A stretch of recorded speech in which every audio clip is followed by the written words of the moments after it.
Hello students, आप सभी को नमस्कार। आज की क्लास में हम लोग पढ़ने वाले हैं वास्तविक संख्याओं पर संक्रियाएं। वास्तविक संख्याओं पर संक्रियाएं आज हम लोग ये चीज पढ़ेंगे। आपने अपने पिछले क्लास अर्थात क्लास 8 में पढ़ा होगा कि परिमेय संख्याएं जो होती हैं वह योग और गुणन के लिए यानी जोड़ और गुणा के लिए क्रम विनिमय प्रगुण, साहचर्य प्रगुण और बंटन प्रगुण को फॉलो करती हैं। साथ ही साथ ये भी आपने यह भी पढ़ा है कि यदि हम दो परिमेय संख्याओं को आपस में जोड़ें, घटाएं, गुणा करें या भाग करें तो जो मुझे प्राप्त होता है वह भी एक परिमेय संख्या ही होती है। ठीक है, अब यहां पर हमें क्या जानना है, अपरिमेय संख्याओं के बारे में हम ये जानेंगे कि जो अपरिमेय संख्याएं होती हैं वह भी योग और गुणन के लिए यानी जोड़ और गुणा के लिए क्रम विनिमय, साहचर्य और बंटन के प्रगुणों को फॉलो करती है।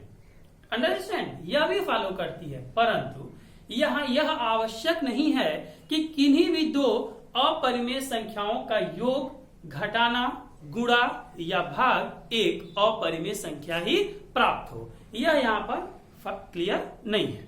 जैसे कि हम आपको बता दें, जैसे आप देखिए यहाँ √2 है, यह एक अपरिमेय संख्या है और यह भी एक अपरिमेय संख्या है, दोनों ही अपरिमेय संख्या है। लेकिन इन दोनों का अगर हम गुणा करें तो हमें क्या प्राप्त होगा, देखिए हमें प्राप्त होगा 2। हमें क्या प्राप्त होगा 2, ठीक है ना। लेकिन 2 क्या अपरिमेय है? नहीं, यह एक परिमेय है। तो हमने क्या कहा कि जोड़ और गुणा के लिए अपरिमेय संख्याएं भी क्रम विनिमय, साहचर्य और बंटन के प्रगुणों को फॉलो करती हैं, परंतु यह आवश्यक नहीं है कि उनको हम आपस में जोड़ें, गुणा कराएं, घटाएं या भाग दें। तो यह आवश्यक नहीं है कि हमें एक अपरिमेय संख्या ही प्राप्त होगी, हो सकता है कि हमें कोई परिमेय संख्या भी प्राप्त हो जाए। तो ये चीज आपको समझ में आ गया। अब हम लोग अभी आप लोग जानते हैं कि हम लोगों ने पहले ही पढ़ रखा है कि √n यह कोई धनात्मक पूर्णांक है और इसे संख्या रेखा पर प्रदर्शित करना है तो उसे हम कैसे करेंगे। इन चीजों को हम लोग प्रीवियस क्लास में पढ़ चुके हैं। एक बार और बता देते हैं। मान लीजिए √n कोई धनात्मक पूर्णांक है और इसे संख्या रेखा पर दर्शाना है तो कैसे हम दर्शाते हैं। तो आपको याद होगा, अगर यदि आप पिछला लेक्चर देखे होंगे तो आपको याद होगा कि इसके लिए हमको सबसे पहले √n-1 के स्थान का निर्धारण करना होता है। ठीक है, जैसे मान लीजिए हमने आपको कहा कि आप √3 को नंबर लाइन पर रिप्रेजेंट करिए, यानी √3 को नंबर लाइन पर बनाइए। तो ये सबसे पहले क्या हमें करना होता है, √3 - 1 यानी √2। हमें नंबर लाइन पर √2 को पहले दिखाना होगा। तो √2 कैसे हम दर्शाएंगे ये आप जानते हैं। हम नंबर लाइन बनाएंगे, यहाँ 0 लिखेंगे और यहाँ पर हम 1 एकक की दूरी लेंगे। ठीक है, अब यहाँ पर 1 एकक जो हो गया, ठीक है। जैसे मान लीजिए हमें क्या दर्शाना, √3, तो हमें पहले क्या निर्धारित करना है, √2। अब √2 को भी तो निर्धारित करना होगा कि √2 को बनाने के लिए हम सबसे पहले क्या बनाएंगे। तो देखिए फिर इसको जब n-1 करेंगे तो √1 यानी n1 यानी हमको नंबर लाइन पर सबसे पहले 1 को रिप्रेजेंट करना होगा। तो हमने नंबर लाइन पर 1 रिप्रेजेंट किया। ठीक है, इससे फिर 1 एकक की दूरी लिया, जितनी दूरी है उतनी दूरी हम यहाँ ये ले लेंगे, आप जानते ही हैं। फिर हम क्या करेंगे, इससे इसको मिला देते हैं और यहाँ से जो रेखा 1 एकक खींची जाती है वह इस लाइन के साथ परपेंडिकुलर होती है। वह इस लाइन के साथ क्या होती है, परपेंडिकुलर होती है। अब 1 एकक की दूरी इसकी हो गई, 1 एकक की दूरी इसकी हो गई, तो इसकी दूरी क्या होगी। तो आप सभी जानते हैं कि पाइथागोरस थ्योरम जो होता है वह एक समकोण त्रिभुज के लिए अप्लाई होता है। तो अगर हम यहाँ पाइथागोरस थ्योरम से इसकी वैल्यू निकालें तो यह होगा √1 का स्क्वायर प्लस ये 1 का स्क्वायर √2, यानी यह जो लाइन है ये किसको रिप्रेजेंट करेगा, तो यह √2 को रिप्रेजेंट करेगा। ठीक है, तो अब तो हो गया √2 रिप्रेजेंट हो गया। तो √3 को दर्शाने के लिए पहले हमको √2 को वैल्यू को दिखाना होगा। तो हमने √2 को दिखा लिया, काम खत्म। अब √2 जब दिखा लिया तब हम √3 बनाए, तो वो देखिए क्या होगा। फिर इस पॉइंट पर और इस लाइन के साथ हम लोग फिर से एक परपेंडिकुलर लाइन ड्रा करेंगे।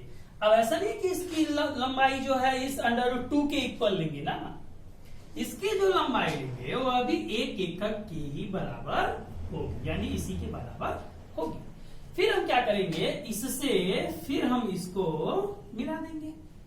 तो अगर हम अब इस राइट एंगल ट्रायंगल में देखें तो इसकी वैल्यू कितनी है √2 और इसकी वैल्यू कितनी है 1। तो पाइथागोरस लगाएंगे तो ये कर्ण है। तो क्या होता है पाइथागोरस, कर्ण का वर्ग बराबर लंब का वर्ग प्लस आधार का वर्ग, यानी हम लिख सकते हैं आधार का वर्ग प्लस लंब का वर्ग। आधार की वैल्यू कितनी है √2, तो √2 का स्क्वायर, और ये लंब कितना है तो 1 का स्क्वायर। √2 का स्क्वायर करेंगे तो 2 और 1 का स्क्वायर करेंगे 1, जोड़ेंगे 3। तो यहाँ कर्ण पर चूंकि स्क्वायर लगा है और यह स्क्वायर इधर ट्रांसफर होगा तो रूट लग जाएगा, यानी यह जो वैल्यू होगी ये क्या होगी √3 को रिप्रेजेंट करेगा। ठीक है, अब हम लोगों को अगर निकालना होगा इस चीज को तो फिर हम लोग क्या करेंगे, 0 पर हम लोग अपने प्रकार को रखेंगे और यहां तक की दूरी लेकर एक चाप लगाएंगे। यहां से पुनः हम एक चाप लगाएंगे, यह चाप यहाँ कहीं काटेगा और जिस बिंदु पर यह काटेगा उसकी ही वैल्यू √3 होती है। तो हम लोगों ने ये पढ़ रखा है कि √n, जहां n कोई पॉजिटिव इंटीजर यानी धनात्मक पूर्णांक है तो उसको हम नंबर लाइन पर कैसे बनाते हैं। आज जो हम लोग नई चीज सीखेंगे ये तो पॉजिटिव इंटीजर था।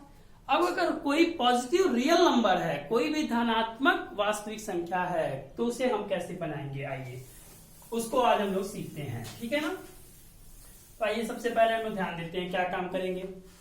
हमें क्या करना है, मान लीजिए √x, जहां x कोई धनात्मक वास्तविक संख्या है, ठीक है ना, पॉजिटिव रियल नंबर है x, इसको हम लोगों को नंबर लाइन पर रिप्रेजेंट करना है। तो इसके लिए देखिए हम लोग सबसे पहले फर्स्ट ऑफ ऑल हम लोग क्या करते हैं, जितना हमें दर्शाना होता है, जैसे मुझे x को रिप्रेजेंट करना है ना √x को, यह एक पॉजिटिव रियल नंबर है, तो हम इसके लिए क्या करेंगे, सबसे पहले जितना यहाँ दिया है उतना एकक की लंबाई हम ड्रॉ कर लेंगे। ठीक है ना, यहाँ x है तो हम लोग x एकक की लंबाई सबसे पहले ड्रॉ कर लिए, x एकक की लंबाई हम लोग सबसे पहले ड्रॉ कर लेंगे। अंडरस्टैंड, थोड़ा इसे हम और बड़ा बनाते हैं आपको समझ में आने के लिए।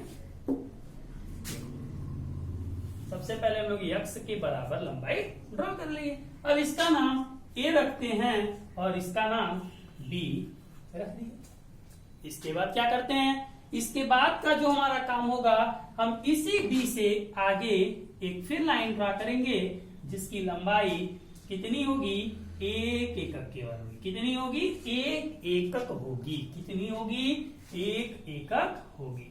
और इस पॉइंट का नाम हम लोग C रख देते हैं। क्या रख देते हैं, C रख देते हैं। तो आप देखिए हमने क्या ड्रा किया, हमने AB खींचा, AB कितना खींचा, x के इक्वल खींचा, और BC कितना खींचा, तो 1 एकक, x एकक के बराबर ये खींचा और 1 एकक के बराबर ये लाइन ड्रा किया। यहां तक बात समझ में आ गई। इसके बाद हम लोग क्या करेंगे, AC का मिड पॉइंट ड्रा करेंगे। मिड पॉइंट मतलब मध्य बिंदु निकालेंगे।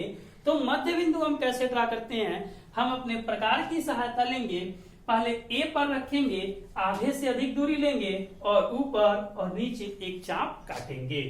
और सबसे पहले A पर रखेंगे और यहां से मान लीजिए एक चाप हमने यहां काटा और एक चाप हमने यहां काटा, फिर उसी चाप से C पर रख के फिर चाप काटेंगे तो एक चाप यहां कटेगा और एक चाप कहीं यहां कटेगा। अगर हम इसे मिलाते हैं आपस में तो इस बिंदु पर मीट करेगा और जिस पॉइंट पर ये मीट करेगा उसका नाम हम O रख देंगे और O ही इसका मिड पॉइंट यानी मध्य बिंदु होगा।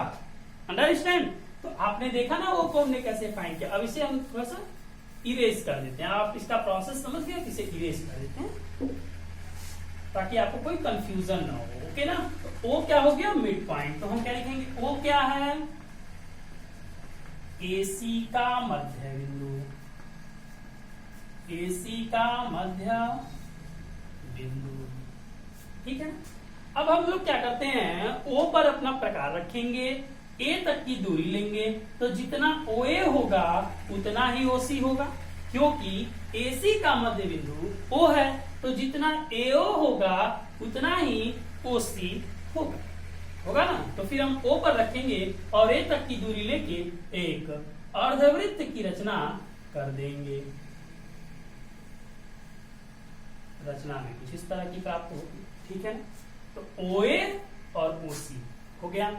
अब हम क्या करेंगे, B से, इस पॉइंट B से क्या करें, हम एक इस AC के साथ एक लंबवत रेखा खींचते हैं, एक लंबवत रेखा खींचते हैं। ये इस प्रकार से खींचना है कि यह रेखा इस AC के साथ लंब हो, और इसका नाम हम लोग D रख देते हैं। ठीक है, अब फिर हम लोग क्या करें, इस OD को मिला दीजिए, इस OD को मिला दीजिए। ठीक है ना, बात समझ में आ रहा है। अब देखिए क्या होगा, जब हम O को लेकर अर्धवृत्त की रचना करेंगे तो जितनी लंबाई OA की होगी उतनी ही लंबाई OC की होगी और उतनी ही लंबाई OD की होगी, क्योंकि यह अर्धवृत्त है और इसमें OA, OC और OD इनकी त्रिज्याएं हैं। क्या है, त्रिज्याएं। तो किसी वृत्त की सभी त्रिज्याएं आपस में बराबर होती है, यानी हम क्या लिखेंगे, OA बराबर OC बराबर OD लिखेंगे ना। अब ये कितने के बराबर होगा, जरा इस पर बात कर लो। तो आप देखिए OA कितना होगा, ये जो आप OA देख रहे हैं, ये OA क्या है, इस पूरा AC का मध्य बिंदु है। OA क्या है, AC का मध्य बिंदु है। ठीक है ना, तो मध्य बिंदु है, तो पहले देखें AC का आधा, तो AC कितना है, तो AC यहां से लेके यहां तक है, तो AC की कुल लंबाई कितनी, x, और यहाँ 1, तो x प्लस 1, x प्लस, और इसका जब हम आधा करेंगे तो ये कितना हो जाएगा, x प्लस 1/2। यहां तक बात समझ में आ गया, x प्लस 1/2, यानी OA का मान कितना हो गया, x प्लस 1/2, OC का मान कितना हो गया, x प्लस 1/2, और OD का मान कितना हो गया, तो x प्लस 1/2। यहां तक की बात समझ में आ गई। अब हम लोग क्या करेंगे, इसके बाद हमें यहां से देखिए इसकी लंबाई ज्ञात करनी है, BD की लंबाई, तो हमें OD पता चल गया, OD पता चल गया। अब हम क्या पता करेंगे, OB पता करेंगे। क्या पता करेंगे, OB। तो देखिए हम OB को क्या लिख सकते हैं, लिख सकते हैं कि OB बराबर OC माइनस BC, ऐसा लिखा जा सकता है, OC माइनस BC।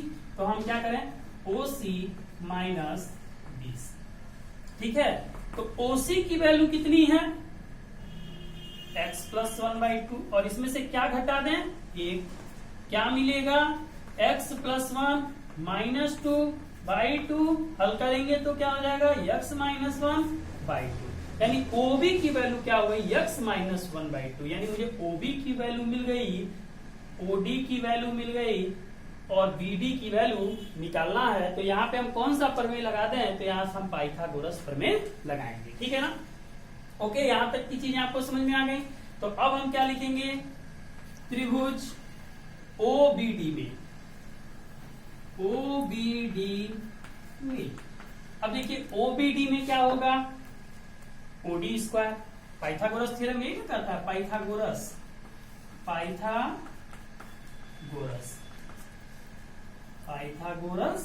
प्रमेय से। ठीक है, पाइथागोरस साहब ने क्या कहा कि किसी समकोण त्रिभुज में कर्ण का वर्ग, यानी इसमें कर्ण कौन है, OD। देखिए कर्ण क्या होता है, तो जहां समकोण बनता है, समकोण के ठीक सामने की जो भुजा होती है वही क्या होती है, कर्ण कहलाती है। तो पाइथागोरस साहब ने कहा कि कर्ण का वर्ग बराबर लंब का वर्ग प्लस आधार का वर्ग। तो हम क्या लिखेंगे यहां से, OD स्क्वायर बराबर OB square plus BD square. हमें BD का ही मान निकालना है, तो हम BD को एक तरफ कर लेते हैं। तो BD स्क्वायर बराबर, देखिए BD यहाँ, इसको आप रोकिए, OB स्क्वायर को इधर ले जाइए, तो यहाँ क्या हो जाएगा, OD square minus OB square. ठीक है ना, हम मान रख दीजिए। तो देखिए OD का मान कितना है, OD का मान x प्लस 1/2, तो x प्लस 1/2 का स्क्वायर माइनस ओबी का मान कितना है ओबी का, तो x माइनस 1/2 और यहाँ क्या है bd का स्क्वायर है। ठीक है, अब चलिए इसको आगे सॉल्व करिए। तो यहाँ देखिए अगर हम इस x प्लस 1/2 को a माने तो यह a का स्क्वायर फिर माइनस है, और x माइनस 1/2 को हम b माने तो ये b का स्क्वायर यानी a square minus b square. ठीक है ना, तो इसका एक्सपेंशन क्या होता है, प्रसार क्या होता है a square minus b square का, a प्लस b और a माइनस b, ये सामने ही होता है a माइनस b। ठीक है ना, दोनों का आपस में गुणा होता है। इस टर्म पे हम इसको चलते हैं, अब ब्रेक करते हैं। ठीक है ना, इसको ब्रेक कर दीजिए। इसको अब सॉल्व करेंगे तो क्या मिलेगा कि बी डी स्क्वायर इक्वल एक ब्रैकेट में a प्लस बी, तो a की वैल्यू कितनी है x plus 1/2 a plus b, और b की वैल्यू कितनी है तो x माइनस 1/2। ठीक है ना, और अगले ब्रैकेट में क्या होगा a माइनस b, तो a की वैल्यू क्या है x plus 1/2 minus x minus 1/2। अब इसको सॉल्व कर लीजिए, जरा इसको सॉल्व कीजिए, तो ये तो 2 हो जाएगा, और यहाँ क्या होगा ये जुड़ेगा तो x plus 1 plus x minus 1, जैसे आप दिन में जोड़े हैं वही तो काम कर रहे हैं। यहाँ बाई 2 कर दीजिए, तो यहाँ पर क्या हो जाएगा x प्लस 1। अब देखिए यहाँ माइनस का साइन है, जब इधर जाएगा तो माइनस का मल्टीप्लाई होगा, माइनस x प्लस 1। ठीक है, फिर आगे सॉल्व कीजिए, क्या होगा -1 से +1 कैंसिल हो जाएगा, और यहाँ पर -x से +x कैंसिल हो जाएगा। 1 और 1 को हम ऐड करेंगे तो क्या मिलेगा 2 मिलेगा, और नीचे 2 है, 2/2 के ये पूरा का पूरा टर्म हमारा कैंसिल हो जाएगा। अब चलिए बी डी स्क्वायर ये हो गया। अब देखिए यहाँ क्या होगा बी डी स्क्वायर बराबर x और x जुड़ा तो 2x, तो 2x/2 इंटू ये तो आपका 2/2 तो 1 हो गया, अब 2 से 2 कैंसिल हो गया, क्या बचा x, यानी बी डी स्क्वायर बराबर x, हेंस बी डी बराबर क्या होगा √x, यानी ये जो बी डी लंबाई होगी यही मुझे जो ज्ञात करना था, √x का मान इसके बराबर होगा। अब आगे क्या करेंगे, इसी लाइन को आगे ड्रा कर लेंगे, इसमें प्रकार रखेंगे और ये दूरी लेकर एक चाप काटेंगे, तो यहाँ कहीं कटेगा और जहां मिलेगा वही √x को दर्शाएगा। आपको ये चीजें समझ में आ गई होंगी। आप इसका अभी स्क्रीनशॉट ले लीजिए, आपको इस पे कॉपी में नोट्स बनाने के लिए हेल्प मिलेगा। ये आप इसको जरूर लिखेंगे, क्या लिखेंगे कि धनात्मक वास्तविक संख्या को संख्या रेखा पर प्रदर्शित करने का तरीका। इसको आप स्क्रीनशॉट ले लीजिए, कॉपी में इसका नोट्स बनाएंगे। आज के वीडियो में सिर्फ इतना ही, तब तक के लिए आप सभी का बहुत बहुत धन्यवाद।